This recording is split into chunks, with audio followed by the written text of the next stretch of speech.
잠언 8장의 말씀은 지혜가 마치 사람인 것처럼 의인화시켜서 지혜가 말을 하고 지혜가 스스로 자신을 드러내고 또 자신이 어떠한 존재인지를 자신의 역사성이나 또는 자신의 역할을 설명하는 데 의미가 있다고 할 수 있습니다.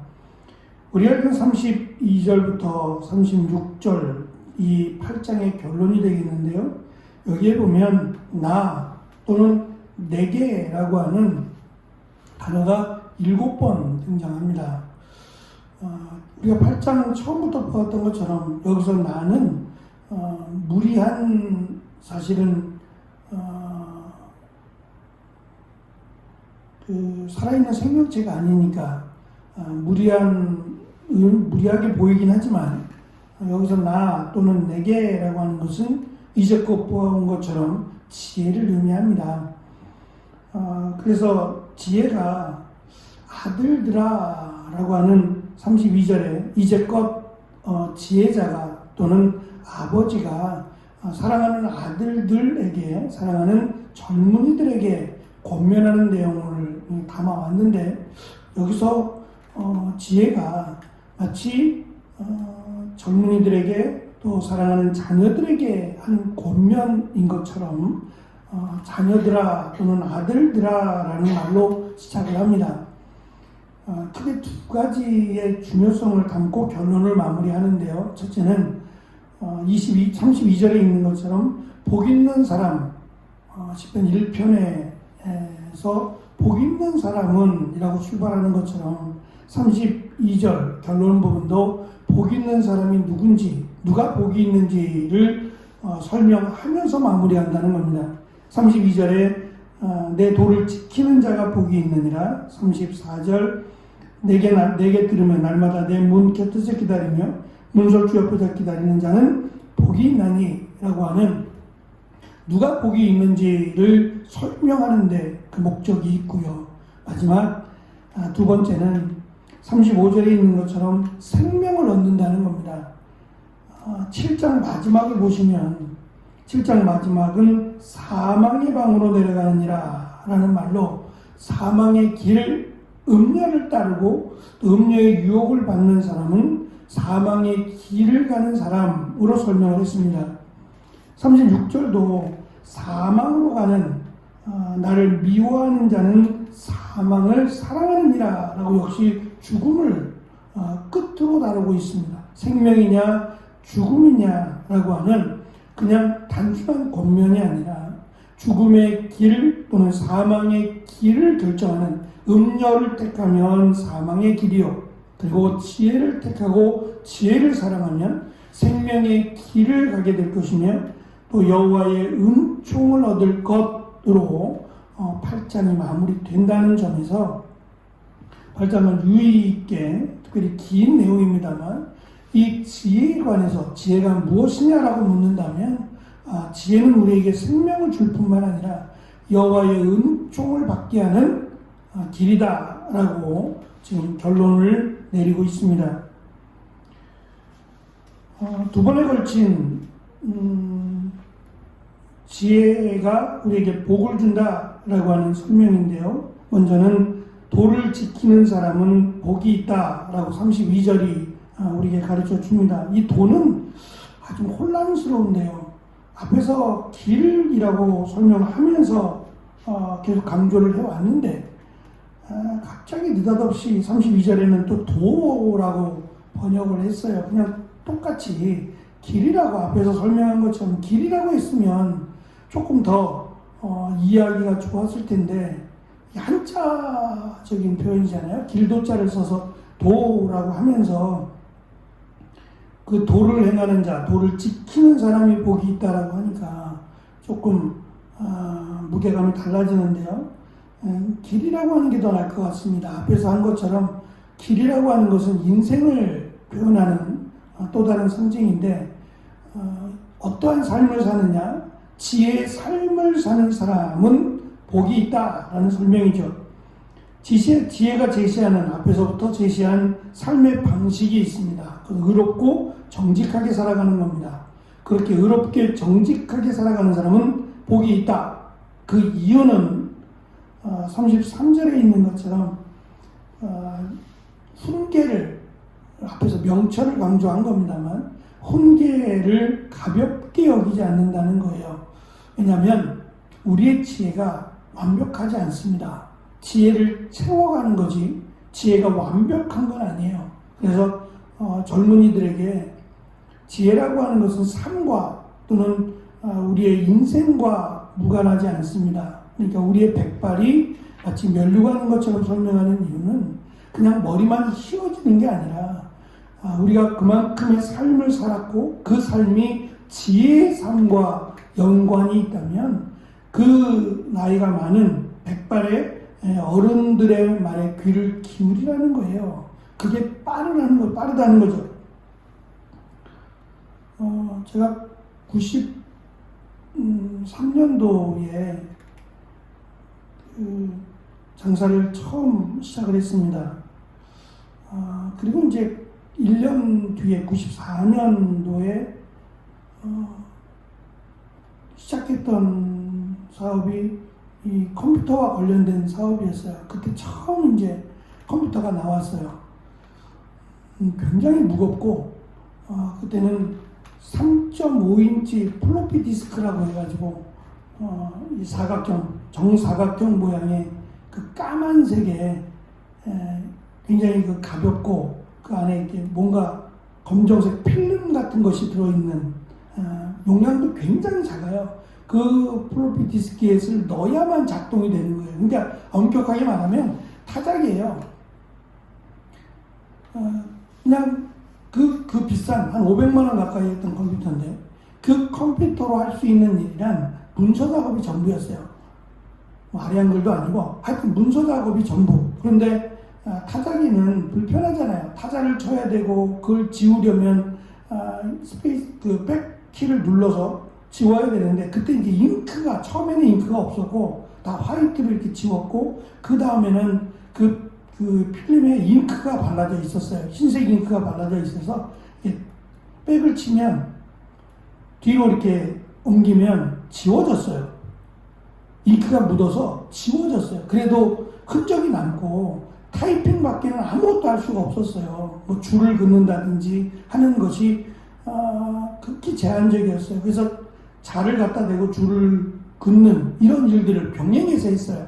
그래서 제가 군에 갔을 때 이 행정계를 맡았던 친구가 늘 하는 일이 뭐냐면 그 종이 그 문서죠. 문서에다가 맨날 자고 이 선을 긋는 일 조금만 삐뚤어지거나 문제가 생겨도 안 되는 하여튼 그 일이 주 업무였어요. 줄 긋고 칸 만들고 하는 일이 주 업무였어요. 왜냐하면 이 타자 가지고는 안 되거든요. 타자 가지고 이 일을 만드는 건 어려워요. 그런데 이 컴퓨터, 그 무거운 컴퓨터가 등장을 해서 할 수 있는 일이란 그런 일이에요. 안에서 테두리를 긋거나 타이핑을 하거나 하는 모든 일들이 가능해졌어요. 물론 뭐 그때 속도가 도트 프린터기라고 해가지고 찍찍찍 거리면서 굉장히 사이즈도 크고 속도도 굉장히 느린, 지금 생각하면 그래요. 뭐 왔다 갔다 찍찍 거리면서 뽑아주는데 이게 굉장히 혁신적인 일이었어요. 문제는 제가 이쪽 관련돼서 뭐 저뿐만이 아니라 많은 사람들이 이 컴퓨터에 대해서 뭐 거의 몰랐죠. 저도 컴퓨터를 팔기만 하지 이 컴퓨터를 어떻게 수리하고 어떻게 설치해야 되는지 전혀 배운 적도 없고 너무너무 생소한 그런 기계였는데 어떻게 연결이 돼서 컴퓨터를 팔게 됐어요. 근데 이 컴퓨터가 지금은 뭐 그때에 비하면 굉장히 가볍지만 그때는 왜 그렇게 무거웠나 모르겠어요. 정말 하나를 들어도 정말 끙끙거리며 들어야 했습니다. 그래서 이제 용산에 가서 컴퓨터를 가져오거나 또는 조립하거나 하는 일들을 했는데 거기서 이제 일하시는 분들이 저한테 하는 말이 그냥 하드만 떼어오세요. 하드만. 무거우니까 다 갖고 올 필요 없고 하드만 떼어오세요. 또는 뭐 램만 갖고 오세요. 이렇게 부속을 이야기하는데 예, 알겠습니다라고 말을 하는데 그게 뭔지 모르는 거예요. 그리고 그것을 안다고 해도 뗄 방법을 모르는 거예요. 그러니까 그 무거운 걸 들고 가는 거예요. 낑낑거리면서 그걸 들고 가면 그분들이 이야기해요. 왜 이걸 무거운 거를 들고 오셨느냐고. 그냥 하드만 띄우면 된다니까. 이걸 왜, 근데 속도 모르고 저는 못하니까 사실은 들고 간 거예요. 그래서 물어봐요. 저기 하드를 어떻게 떼는 건지 좀 가르쳐 달라고. 그러면 저를 이상한 눈으로 봐요. 컴퓨터를 판다는 사람이 하드도 어떻게 떼는지 모른다니 라고 하면서 제가 잘 몰라서 모르고 시작한 거라고. 그때는 처음이니까. 그렇게 해서 이제 한 가지씩 배워갔어요. 제가 느낀 건 뭐냐면, 물론 책도 옆에 갖다 놨어요. 컴퓨터에 관련된 책 또 사다 놓고 읽어가는데 도대체 무슨 말인지를 모르겠는 거예요. 이렇게 책으로 배우는 것보다는 실제로 힘들지만 컴퓨터를 들고 가서, 이 무거운 컴퓨터를 들고 가서 이걸 어떻게 하는지, 어떻게 떼고, 어떻게 달고, 어떻게 연결하는지를 배우는 것이, 이게 지름길이라는 거를 배웠어요. 그러니까, 이론도 필요합니다. 책도 필요한데, 이 책을 배우기에는 제가 너무 시간이 부족해요. 다 이론을 이해하기도 참 어려운데, 실제로 무겁지만 들고 가서 이건 어떻고, 이건 어떻게 사용하고, 이렇게 물어보는 것이 훨씬 더 짧은 시간에 많은 걸 배울 수 있어요. 이게 이제 우리가 흔히 전문적인 용어로 노하우라고 불러요. 그러니까 어떠한 전문가에게 한마디의 말을 듣는 것이 10장의 책을 보는 것보다 훨씬 더 빠르고 훨씬 더 지혜롭게 여길 수 있는 거죠. 마찬가지로 그런 노하우들이 살아가면서 우리의 삶 가운데 어떠한 한 분야의 전문가든지 아니든지 간에 인생이라는 것은 겪어봐야 되는 일인데, 그 인생을 겪어왔던 사람들이잖아요. 넘어지고 쓰러지고 하는 여러 가지 일들을 겪어오면서 나름대로의 노하우가 있단 말이에요. 이제 그것들이 지혜라고 불려진다면 이것을 결코 무시해서는 안 된다는 거죠. 지혜자가 지혜를 통해서 강조하고자 하는 것은 이 지혜가 뭐냐, 도대체 무엇이길래 라고 묻는다면 앞에서 강조해왔던 여호와를 경외하는 것뿐만 아니라 여호와를 아는 것을 지나서 믿는 것이고 그것을 행하는 겁니다. 근데 그것뿐만이 아니라 우리가 살아가면서 필요한 많은 지혜들이 필요합니다. 이 지혜들을 지금 설명하고자, 인생에 비추어서 설명하고자 합니다. 그래서 우리가 완성된 지혜를 갖고 있지 않아서 때로는 우리에게 이러이러한 것이 더 좋다라고 하는, 이것은 아니다라고 하는 훈계를 들을 때, 또는 이것을 명철이라고 설명했는데, 이 훈계를 들을 때 그 훈계를 흘려듣지 않고 가볍게 여기지 않고 진중한 마음으로, 또 정말 이것을 지키겠다라는 마음으로 경청하여 듣는 겁니다. 두 번째는 지혜를 사모하는 사람은 복이 있다라는 설명입니다. 날마다 문 곁에서 또는 문설주 옆에서 지혜를 기다리는 사람은 지혜를 환영하는 사람으로 설명을 합니다. 문이라고 하는 것은 많은 사람들이 모이고 또 많은 사람들이 지나가는 곳이에요. 그곳에는 많은 이야기들이 있습니다. 또 이 문설주라고 하는 것은 단지 지금처럼 뭐 이렇게 쉴만한 곳이 많지 않았어요. 의자들이 있거나 뭐 그렇지 않았어요. 그러니까 주로 서서 있게 되는데, 이 문설주라고 하는 문의 기둥인데, 이 문 기둥에 기대어서 많은 사람들이 거기서 이제 이야기를 하거나 거기서 오랜 대담을 하거나 하는 일들이 이루어졌던 곳이에요. 그러니까 그곳에서 많은 사람들을 만나고 그곳에서 문설주 곁에서 이야기하는 것을 듣기를 좋아하는 사람, 경청하기를 좋아하는 사람, 그래서 새로운 배움이나 깨우침을 싫어하거나 두려워하면 안 된다는 거죠. 죽을 때까지 배우려고 하는 마음, 그것이 지혜의 길로 우리를 인도한다는 겁니다.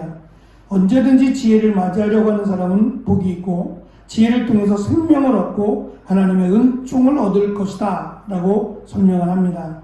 하나님께서 지혜를 창조하셨고 이 지혜가 늘 하나님 곁에 있으며 하나님은 이 지혜를 우리에게 주기를 원하신다 라고 하는 것이 지혜자의 설명입니다. 반면 36절은 지혜를 잃는 자는 자기의 영혼을 해롭게 하는 결과를 초래할 것이다. 어리석은 자라는 얘기죠. 지혜가 없다는 얘기는 그만큼의 어리석음이 그 안에 있다라는 겁니다. 순간순간 하나님 우리에게 주시는 지혜도 있을 것이고 또 늘 지혜의 곁에서 지혜를 사모하는 자도 있을 겁니다. 요즘은 인터넷이나 또 책이 많습니다. 또 이 잘못된 지식도 많습니다.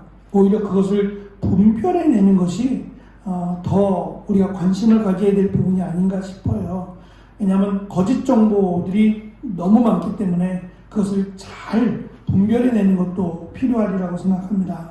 어쨌든 인터넷이 보급되지 않았을 때에는 책을 많이 강조해 왔죠. 책을 읽는 것이 우리의 지혜의 영역을 넓히는 것으로, 그래서 책을 손에 놓지 않기를.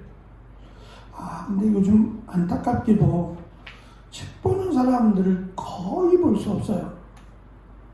지하철을 타다 보면 이제 핸드폰을 통해서 많은 사람들이, 이제 저도 그렇습니다만, 핸드폰을 보고 자기가 좋아하는 것들을 그냥 시간을 보내는 것이 아까운 거죠. 핸드폰을 통해서 자기의 관심을 갖고 있는 영상을 보거나 또 뉴스를 보거나 하는 이들이 꽤 많은데, 또 적지 않은 분들이 게임을 하는 분들이 정말 많아요. 아이들뿐만 아니라 어른들도요. 어른들도 아니 무슨 게임을 이라고 할 만큼 너무 많은 사람들이. 근데 이제 그 게임들이 사실은 단순 게임들이죠. 옛날에 우리가 하는 테트리스나 이런 게임들도 있고, 또 이제 어르신들은 이게 새가 날아다니는 그런 화투장 같은 그런 게임을 하시는 분들도 있고, 그게 그냥 단순한 게임인지는 모르겠습니다만 나름대로의 시간을 보내죠. 근데 문제는 그렇게 시간을 보내서 나에게 유익이 되느냐는 말이에요. 스트레스를 풀 수는 있어요. 하지만 지혜와 관련되어 본다면 과연 이것이 나에게 지혜를 주느냐라고 하는 점이 저는 더 우리가 어떤 것을 결정할 때에 기준이 되지 않을까라는 생각이 들어요. 게임도 할 수 있습니다만 이것이 나에게 지혜를 주느냐라고 묻는다면 답이 좀 쉽게 나오지 않겠는가라고 하는 생각이 들어요. 지혜는 우리가 사망의 길 또는 이 사탄의 길로 가는 것을 막아준다는 거죠. 가르쳐주고 막아준다. 그래서 사망으로 가지 않도록 생명으로 갈 수 있도록 우리를 도와준다는 겁니다.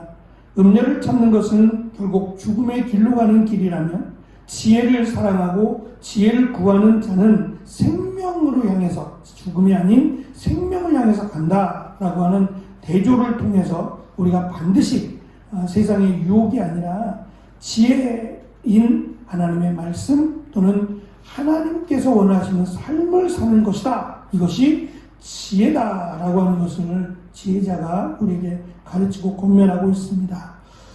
지혜의 길로 나아가는 오늘 하루가 되시기를 축원합니다. 기도하겠습니다.